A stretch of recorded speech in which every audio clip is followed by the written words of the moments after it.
মেয়েকে ধর্ষণের হুমকি, ক্ষমা চাইলেন কিশোর।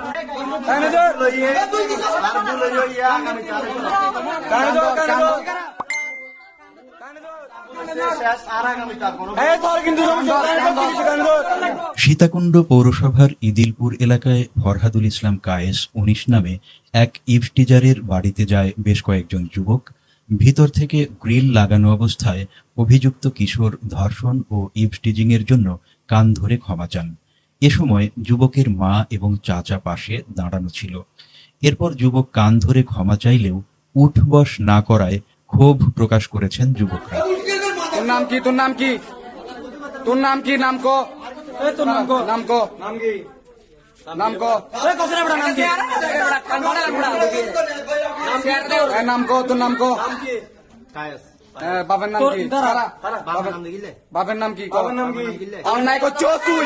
তুই অন্যায় করছোস। তুই অন্যায় করছোস। বাবার নাম কি?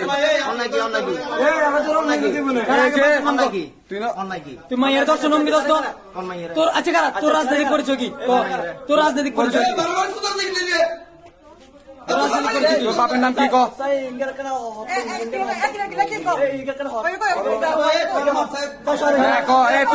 তুই দর্শন হুমকি দিছস কিনা? দর্শন হুমকি দিছস কিনা? ইফটিজিং করছস কিনা? ইফটিজিং করছস কিনা? স্বীকার করবি নাকি? জানা গেছে, অভিযুক্ত ফরহাদুল ইসলাম কায়েস ছাত্রলীগের রাজনীতির সঙ্গে জড়িত এবং তার বড় ভাই কাউসার ২৯ একই দল করেন। সারা দেশে যখন কোটা আন্দোলনে উত্তাল, তখন ফরহাদুল ইসলাম কায়েসের বড় ভাই কাউসার শিক্ষার্থীদের বিরুদ্ধে অশ্লীল ও আক্রমণাত্মক স্ট্যাটাস দেন, যদিও সে প্রবাসে থাকে বলে জানা গেছে। আঙ্কেল আঙ্কেল স্বীকার করে তারপর মাপসাপ নলে কিনলে তুই বলবো যে আই যা করবি আর বলে আগামী চারু তো কান্দর যা করবি কান্দর কান্দর কান্দর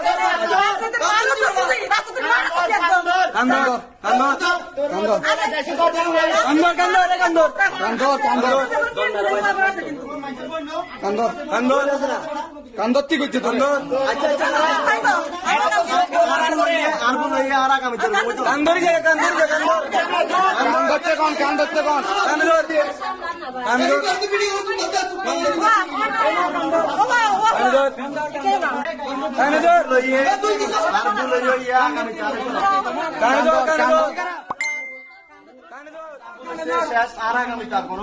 কিন্তু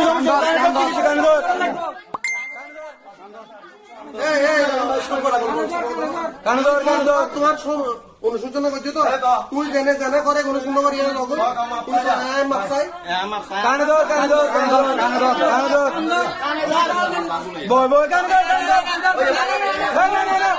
বাংলাদেশ নিউজ টুডে।